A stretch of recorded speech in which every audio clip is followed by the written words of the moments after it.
Welcome to the Acton Vault podcast, a product of the Acton Institute for the Study of Religion and Liberty. I'm Gabriel Jaja, producer. On November 17, 2021, an audience of Acton supporters and friends gathered in Grand Rapids, Michigan to celebrate Reverend Robert Sirico's 3 decades of leadership of the Institute as he officially transitioned to the role of President Emeritus.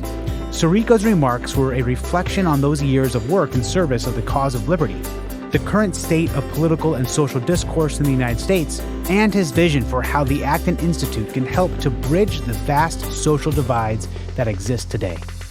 You can find additional resources in the show notes of this episode, as well as find previous episodes on our website at acton.org/actonvault. If you like this program, you can help us reach even more listeners by sharing it with a friend and leaving us a 5-star review on Apple Podcasts.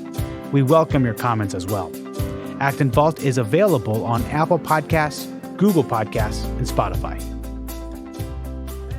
It's a sobering and a medicinal process to reflect on the past 31 years, with an eye toward rendering some sort of account to you this evening of my stewardship of the Acton Institute and my hope for its future. Some of you have generously protested my choice to transition to emeritus status, given my relative health and vigor, not youth. Thank you. Yet, to my mind, I do not want to make the mistake that I have seen all too often by not ensuring that a stable, ongoing continuity exists for an institution whose mission is so critical. Thanks to Providence, my co-founder is fully 16 years my junior. I know that his gray hairs, more than my own, do not reveal that, but I want you to know tonight that I have full confidence that he can continue the DNA.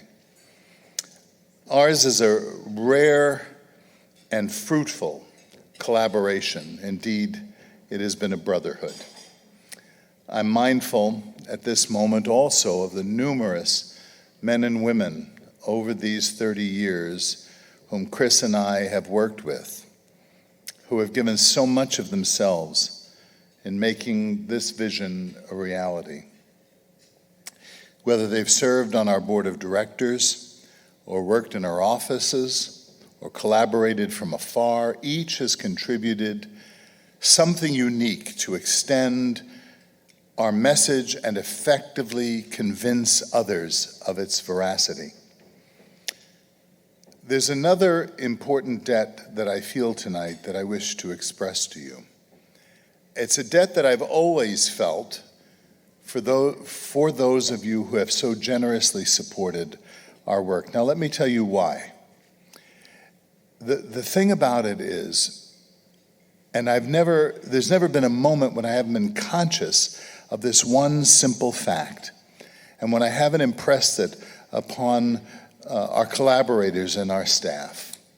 And that is simply this, that everything that we have been able to do for these 31 years has been made possible by the free choice of others to voluntarily part with their money that they could have spent on any number of other things, but have instead entrusted to us. You have believed in the importance of what we are doing, and that is why I feel this very sincere and deep debt. This is a staggering thought to me. Chris and I find ourselves in a very different world today than the one that we confronted from that apartment above the flower shop right up here on Crescent 3 decades ago. At that time, we were living in a world that had so recently been sharply divided by the totalitarian dominance of much of Europe. In the area of religion, the long descent from the heights of philosophy and theology had coagulated into an effective attempt to baptize Karl Marx in the name of liberation theology, thus spreading its contagion of communism and Marxism throughout houses of worships and in seminaries. These realities continue to this day to be challenges. But that was the context that gave rise to the founding of the Acton Institute in 1990. Three giants straddled the world stage in those days. These giants would collaborate together to shift the trajectory of things as they had found them.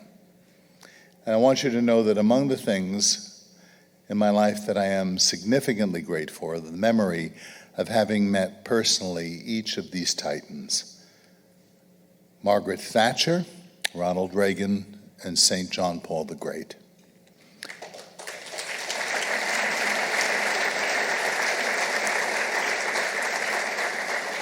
Today, however, we find ourselves in a very different world, with interlocutors who often appear to come from an entirely different planet.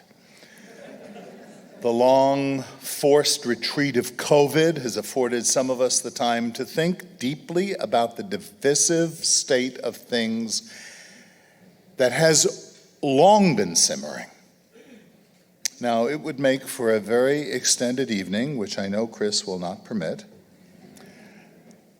were I to attempt to delineate the political, economic, religious, and cultural issues that we're all facing. Besides which, the truth of the matter is, you all know them. The quiet isolation of the pandemic lockdowns may have driven some into a state of madness.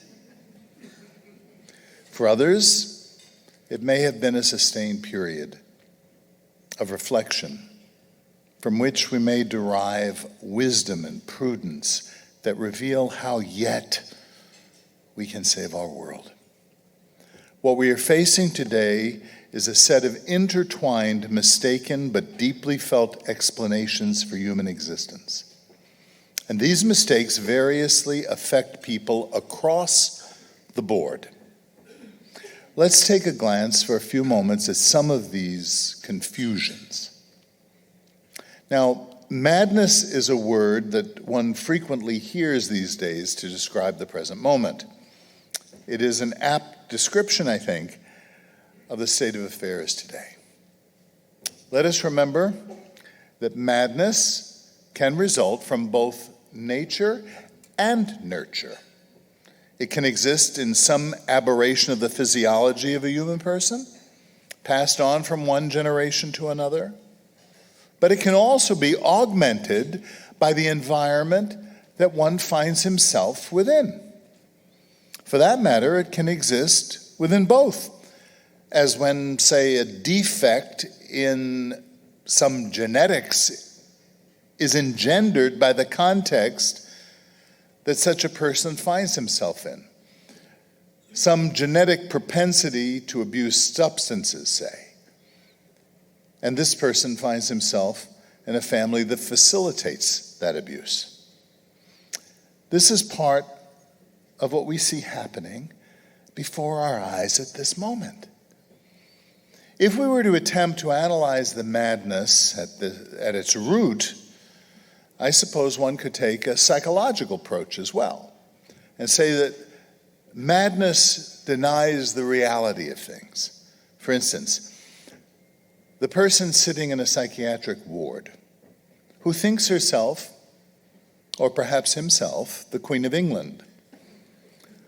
If such a person is unreceptive to our insistence that he or she is not descended from the House of Windsor, and if we were to continue to repeat the claim that they are not descended from the House of Windsor, even this truth, were we to repeat it with greater and greater insistence and intensity over and over and over again with the same language, seeing no change in Her Majesty or His Majesty's disposition, we would soon see that the madness can also become contagious, given that one evidence of madness is to do the same thing over and over again and expect a different result. I pause to observe here that it is not just the left that has gone mad, but some of our friends have gone along with them. And I'll elaborate on this in due course. Or we might also take a more theological approach, which I would consider to be a richer and more fuller understanding that the root of the problem goes right back to the proclamation of Satan. Non servium, I will not serve. Or his even more aggressive assertion, ego imperabo, I will rule. This was the original rebellion against the truth, which is why Satan's name is the liar, the deceiver. To bring matters to the present, we live in a world where people have begun to imbibe in this madness. The denial of reality in the quest for power. Now, these are not new maladies, but the context in which they are occurring right now amplifies the maladies. Increasing numbers of people believe that politics can replace civic life, that coercive power can replace the voluntary effort of people to cooperate and look for the truth of things. We have instead seen the substitution of both voluntary cooperation and a belief in the truth. Joined to this, increasing numbers of people deny that there is a truth, or that human beings can know the truth. Another dangerous social trend is the loss of a sense of human meaning and even human identity. We are witnessing a concerted and rather effective effort to redefine human nature itself, wherein the nature of the human person is seen as something subjective, malleable, and thus manipulable. A socially imposed fiction. The only open question, it seems, is who will do the manipulation, and on what basis, and to what end. And that's where power comes into the equation. Add to this a clear international trend towards secularization. Now, I want to be clear that the idea of a secular realm in human relations is not evil. After all, it was Jesus who drew a distinction between God and Caesar, right? I'm not speaking of a secularization that holds to a distinction between religion as an institution, the church, and the state. That's not what I'm speaking about. What concerns me is the current form of secularism that insists upon the separation of religion and society, that calls any public profession of religious inspiration, of culture, building efforts, calls that a theocracy. I wonder if someday saying God bless you to somebody who sneezes might be a crime. This kind of secularism forms a cruel society because it does not understand an impulse to forgive or the impulse of self-giving generosity, charity. It morphs into an ideology of expediency, of utilitarianism, of materialism, as the explanation of the whole of human life.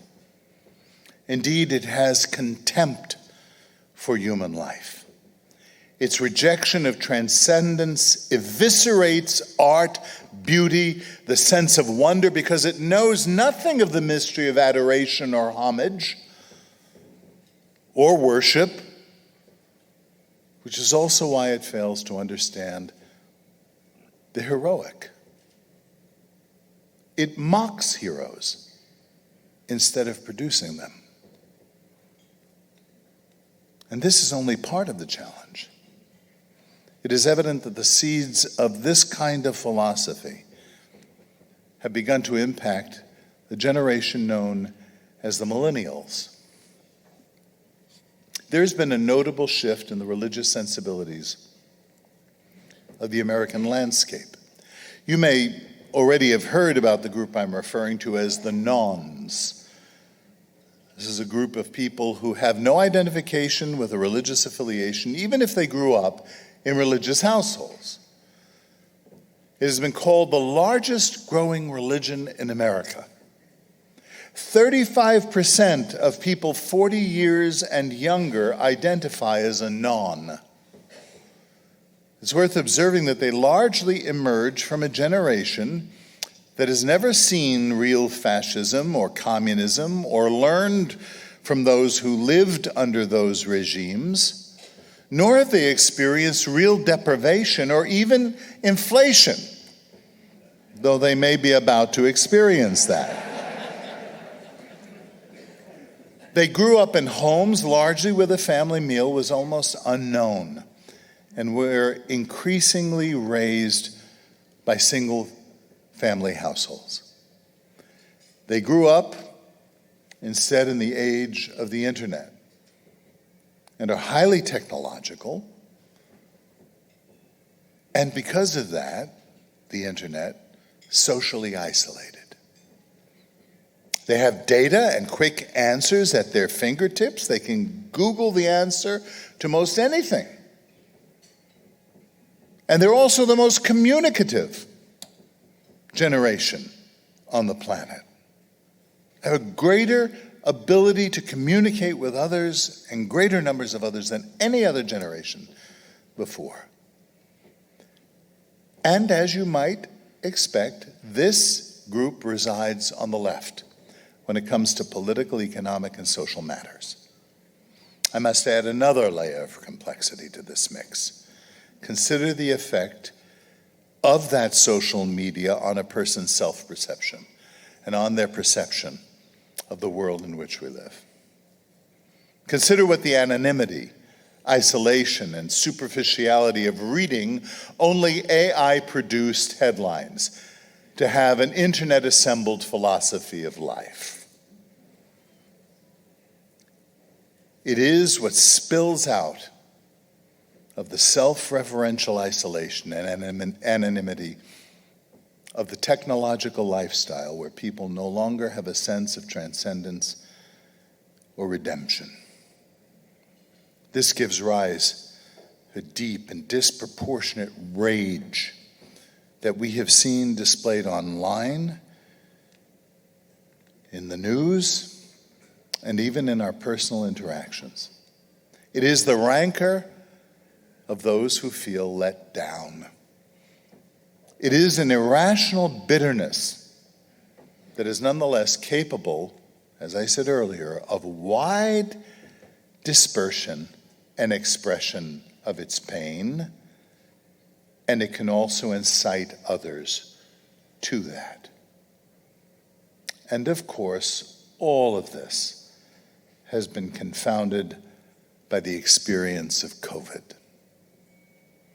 And the experience of the pandemic itself was compounded by the exploitation of our governmental leaders, falling over one another to make political gain from the crisis, and thus create the economic deficit that stands looming over each of us. If there's one thing everyone agrees upon, it is this fact, that the whole thing has been politicized. But this should surprise no one, given the fact that our healthcare system, from credentialing and licensing to research to accreditation to the production of masks and hand sanitizers, have all been under the purview of the regulation of the state. The wave of this politicization and its ramifications that I've been outlining from a largely American perspective is not merely occurring in the United States alone, but extends across many parts of the world and has even impacted some within the conservative movement. So I come back to that. What might be called the priority of the political over the personal and the national over the local has captivated many that we in the past have called friends. And it's exactly the evidence of the danger that I'm speaking about. And so I wonder if the polarization which we're witnessing is not really a refusal to enter into debate, but speaks rather to the fact that we've lost, or are quickly losing, a common grammar that is given to us by the natural law. This grammar of which I speak enabled us precisely to disagree with one another, to talk about that disagreement, to understand the disagreement. Much of that is gone. I mean, after all, demonizing people is an easy way out of a debate. The result of this is really a pent-up anger that we see inexplicitly explode, whether on an airplane or at a voting booth or in the mall or in a public protest. The flashpoint may appear to be a mask or the lack thereof, or a political opinion, but I suspect that underneath it all, it's really a rage related to our inability to articulate our disagreements and to trust that those disagreements will be heard by others. And if this continues, all coherence is gone. And what remains is only force. Not reason or goodness. That is what will end up ruling us. Freedom will be snuffed out. And the risk will be that personality cults will evolve. And they will result in ideology, where people will identify with their respective brands rather than their thoughts and their thought-out processes, their thought-out ideas. Now, I hope that after more than 3 decades of laboring in this field, that I have sufficiently established the credentials that will inoculate me from being canceled for what I'm about to say. But you know what? At 70 years old, you don't worry about being canceled so much anymore.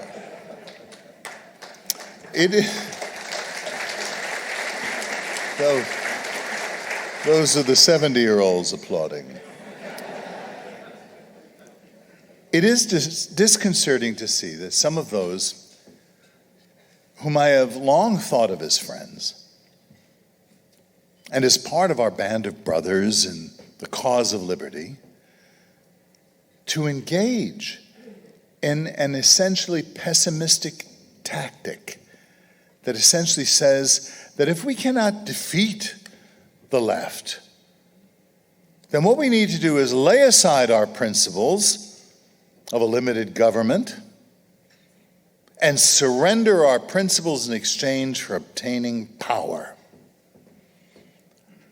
Or others seek to retreat from the whole culture, to build a safe enclave of our communities and our communes away from this culture, wait for its destruction, and then we can come out of our caves and rebuild.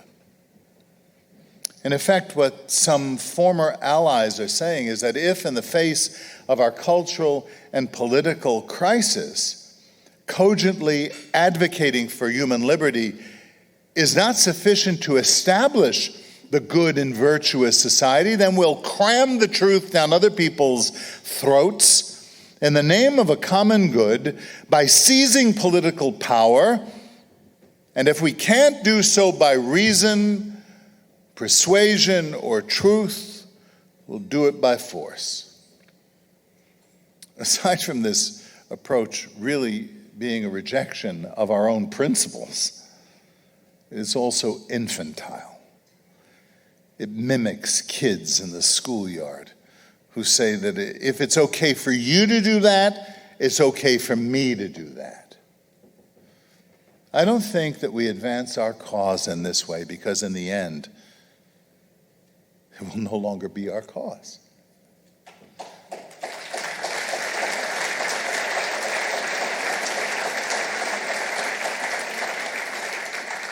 It will not be what we set out to accomplish in the first place. This would be to adopt the tactics of the statists by being more concerned about winning political power than the truth. My friends, the tradition that we hold to, the tradition that we advocate, we hold to and advocate not because it is old and venerable, but because it is true. I am, for one, am not inclined to ignore Lord Acton's dictum about the corrupting nature of power, which would lead some to think that if we can just seize power, the levers of power, then we can bend politics to our good end. I do not believe that simply replacing the members of the Politburo with better people is the right approach. We need, rather, to undermine the very assumption that a Politburo is a good thing to have in the first place.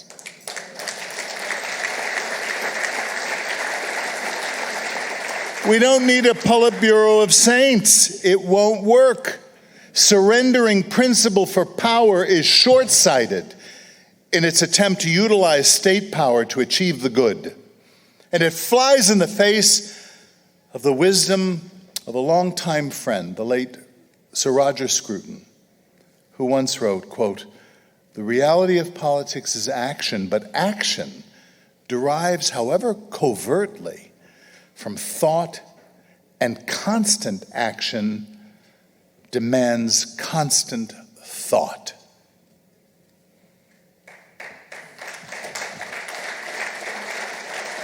We have to begin thinking again, my friends, reasoning again, not just politicizing everything again. I'm convinced that the American founders discovered and inherited an ancient set of ideas that initially came from Greece and Rome, but that were refined and elevated by the Jewish and Christian meditations known as the sacred scriptures, the Hebrew and Christian texts. This is not to say that the truths contained in this tradition are the sole inheritance of Western civilization, not at all. Its genius is that it is a common human inheritance. Anyone committed to using his mind and reason can be compelled by the truth that he observes. As to the defects of the American founding, it is as clear to me as day itself that its most deadly flaw, committed in the name of the expediency of the moment to get a nation founded, proved to be its deepest scar, a scar from which we're attempting to heal even to this day.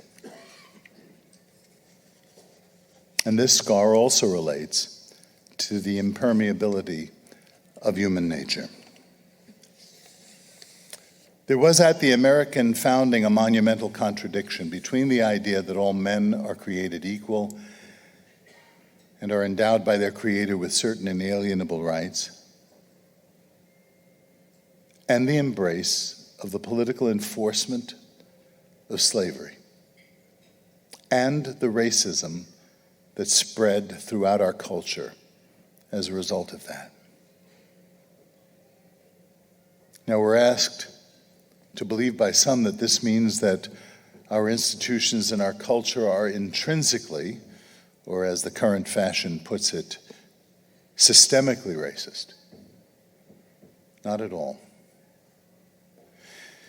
But my friends, if we take out of the hands of the race hustlers who hurl that accusation at us any pretense of moral superiority, we will be on our own grounding. Now, we can do this only by clearly making the repudiation of racism, as well as the repudiation of any of those who dog whistle its intent, a prominent plank of our agenda. We must do that. We do this by an uncompromised defense of the principles of the American founding and the anthropology that it rests upon, as well as demonstrating the deadly errors being proposed, indeed imposed, especially in government schools and through the cultural media, of an entirely different concept of who human beings are. What has made the Acton Institute unique within our family of institutions has not just been its mission, but also the way that we have attempted to carry this mission out in terms of our simultaneous embrace of the truth and the interfaith nature of our experience, of our work. This uniqueness extends as well to what we call in our office the tone and timing. That is, the way we enter into a debate and when we enter into the debate. The basis of the Acton Institute's entire approach to the spheres of economics, philosophy, theology has been to formulate the right ideas and present them respectfully, to the extent that's possible for a Brooklynite, without apology. From the outset, it was our intention to do this in a way that is interfaith. This room is an example of it. But this can be tricky.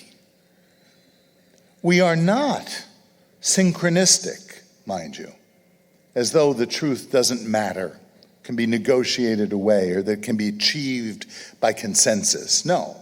Religious beliefs, most of the time, are claims to truth. And it should be a given that there will always be a discontinuity, a disagreement among those claims. You know, as a child, I always wondered why people thought it was a great offense to speak about religion and politics at the dinner table.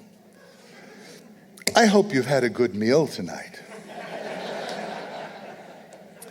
Now look at the business that I got myself into. Why should it be offensive if someone wants to convert somebody else to their position? And yet don't judge me. That's like the worst thing you can do in society. You're telling me I'm wrong. Well, you might be wrong. I understand there are a good number of obnoxious religionists in the world. I get that. That's not what I'm talking about. But I simply don't know, I don't understand why some would say that it's not permitted to engage in a conversation where people might disagree, where somebody might want to convert me. We may never be permitted to persuade someone that our own position was correct and theirs is mistaken, or the reverse. I remember one time I was engaging in a conversation with a progressive minister on public radio. You already know that I was outnumbered. Now, he thought he'd delivered the coup d'etat to my argument when he pronounced, "Father Sirico, you think that everything you believe is true." I pondered this accusation for a moment. It only took a moment. And I replied, And what, sir, do you believe that you do not think is true? Of course we all think that what we believe is the truth, or we wouldn't believe it, I hope, unless you're on that ward with the Queen of England. What I think has been a strength of the Acton Institute is that we value people of very divergent religious traditions who come together to work on the Liberty Project. You see, real diversity is bringing people together who are really diverse. Not just people who look diverse, but people who think differently from one another. The human challenge is how to find a path to an authentic pluralism that honors this diversity at the same time that it enables people to live in harmony without forcing anyone to give up their truth claims or denying the living of their faith. And I would hope to do this in a winsome and an open manner.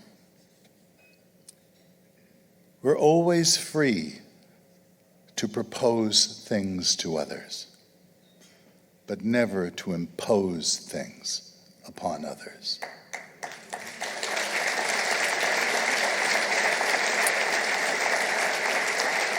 For me, I'm a Catholic Christian. Now, I know this may seem oxymoronic to some of our friends, but as I say, we're free to disagree. I believe that Jesus Christ is the Son of God, the second person of the Blessed Trinity, who founded a church. My highest personal purpose is to spread this truth and to invite others to come to believe that. Some years ago, I was at a meeting made up largely of evangelicals, and I was asked by a gentleman who saw that I was a priest. He asked me, "Do you know Jesus?" I did not take offense. I merely said, "Why, yes, I do. And I know his mother as well."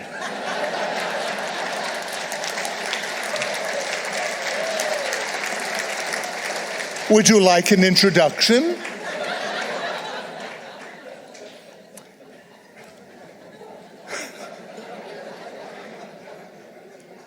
More broadly, I don't see why our civic conversations have to begin and end with a doctrinal pronouncement. I think that doctrinal pronouncements are very important, but I don't think that our civic dialogue has to begin and end with them. They need to begin, our dialogues need to begin with engagement, with openness, with respect, with charity. And this is what I mean by tolerance. Not an endorsement of what I consider to be wrong or immoral. It is rather an agreement not to go to war with others who may be in error or even immoral. It is not enough to state the truth. One must state it in a convincing manner and in a way that people understand and find it to be compelling. Let us remember that Jesus had his own set of interlocutors and that he was most harsh with those who sought to lay heavy burdens on the shoulders of others. For the rest, he was merciful, patient, and kind. Today, as I say, the grammar of the debate has changed. People used to be able to actually clash in their opinions. They used to be able to disagree with one another based on this common grammar structure of communicating ideas. You can see numerous examples of this on the Firing Line program that was hosted by the founder of the National Review, William F. Buckley, Jr., who incidentally stood right about here 31 years ago at the first of our annual dinners in this very room. Today, some people use an entirely new language, a whole new set of propositions, and this opens for us a whole new set of challenges.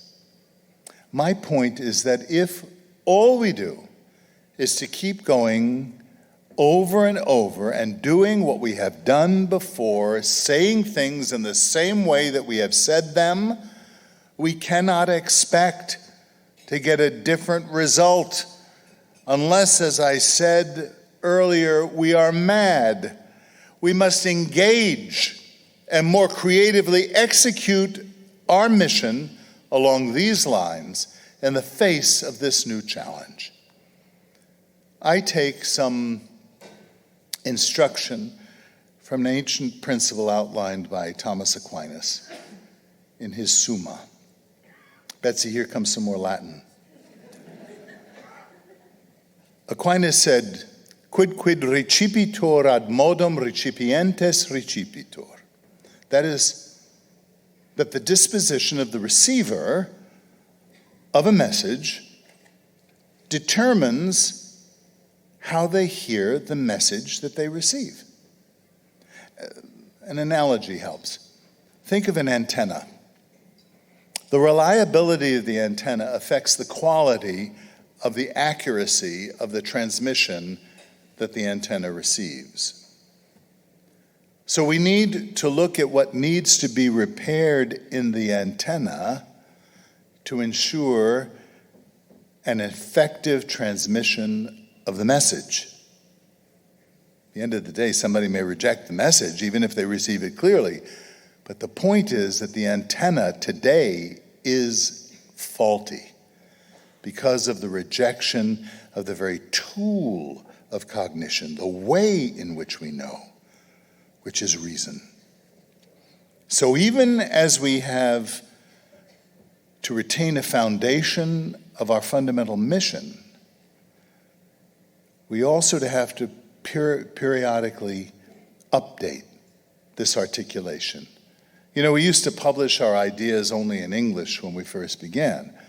Today, our ideas are published in any language on the planet thanks to technology.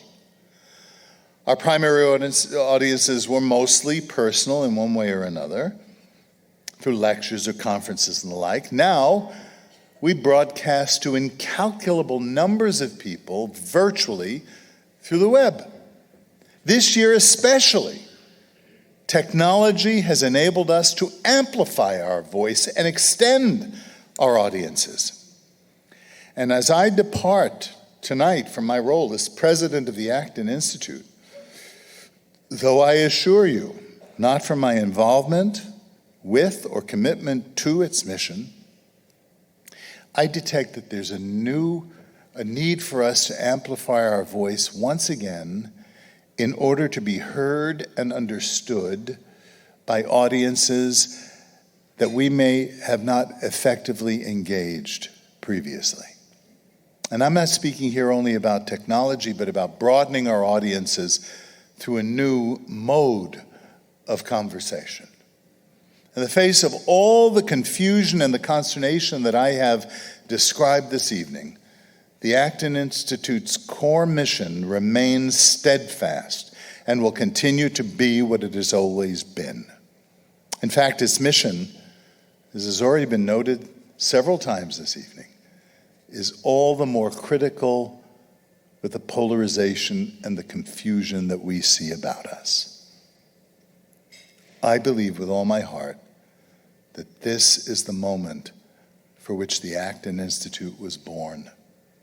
This mission has been expressed in various circumlocutions over the years, but it all boils down to the effort to see and to understand the connection between a moral vision of life and the practical living out of that telos in the workaday world in which most people, virtually all people, find themselves.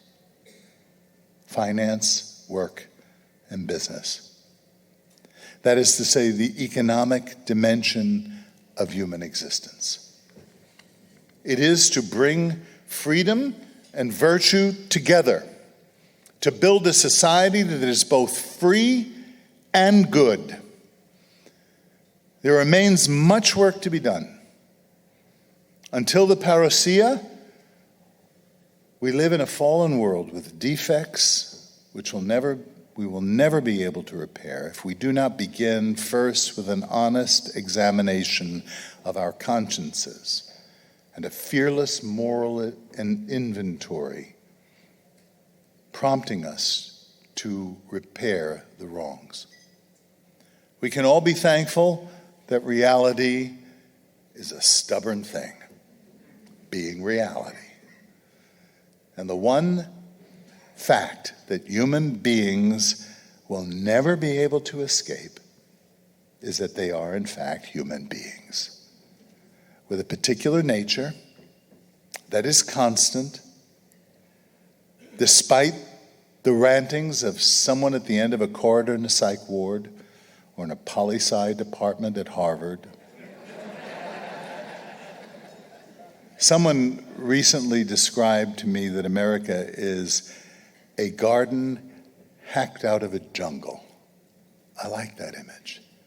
Jungles always want to overtake gardens. The entire metaphor itself, of course, comes from the creation, from the book of Genesis, where God situates the human family precisely in the context of scarcity and vulnerability, in a garden. And then he gives them the command to cultivate it. You and I have been set in a garden, in this world, here and now. And we are here and now at the most prosperous period in human history, where people in all parts of the world live better than any of their ancestors. Still, too many people do not understand what it is to cultivate a garden. Some of them are like New Yorkers. Not for nothing. They have little personal experience of a garden. Others just assume that gardens have always just been there. It falls to us to communicate the knowledge of how to till gardens and to hand that on to the next generation. And this prompts a memory in my mind of something the great Ronald Reagan once observed. He said that freedom is never more than one generation away from extinction. We didn't pass it to our children in the bloodstream. It must be fought for, protected, and handed on to them to do the same. Close quote. I know that nostalgia can prompt us to see the past in an overly positive light, kind of editing out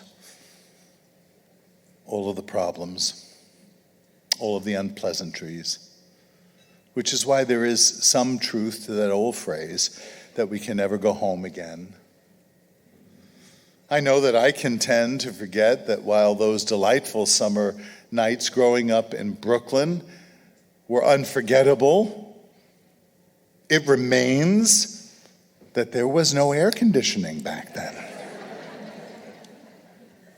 As we survey the cultural wreckage that is our present moment, wherein people have largely forgotten how to speak with one another, we can only move forward to a better world if we stick to that rock of human dignity, which is the result of having an eternity inscribed on our hearts. This truth is accessible to all people, everywhere. From the outset, our mission has been projected through the lens of anthropology.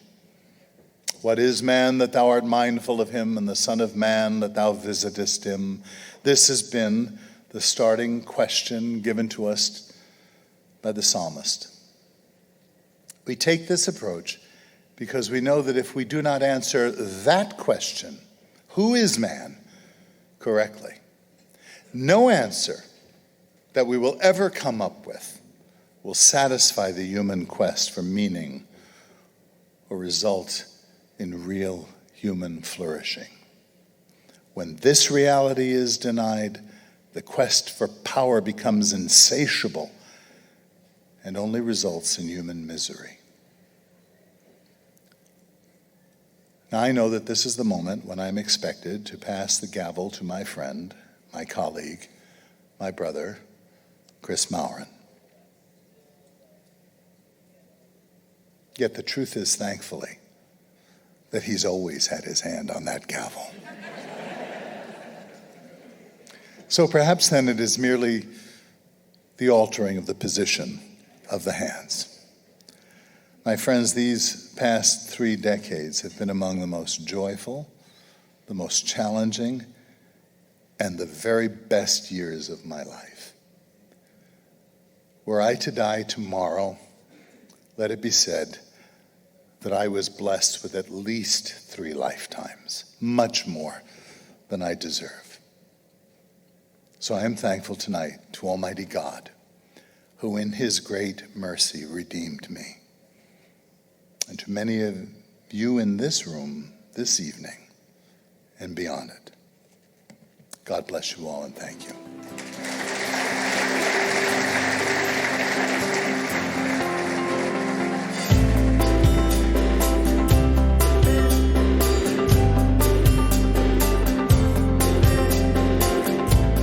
As always, thank you for listening. Our team loves putting this podcast together for you. It's encouraging to hear from our listeners. Feedback is incredibly important to us because it lets us know what you'd like to hear more of. If you're familiar with our past content or have attended an Acton event and would like to see it in a future episode, you can email us at producer@acton.org. Until next week, for Acton Vault, I'm Gabriel Jaja.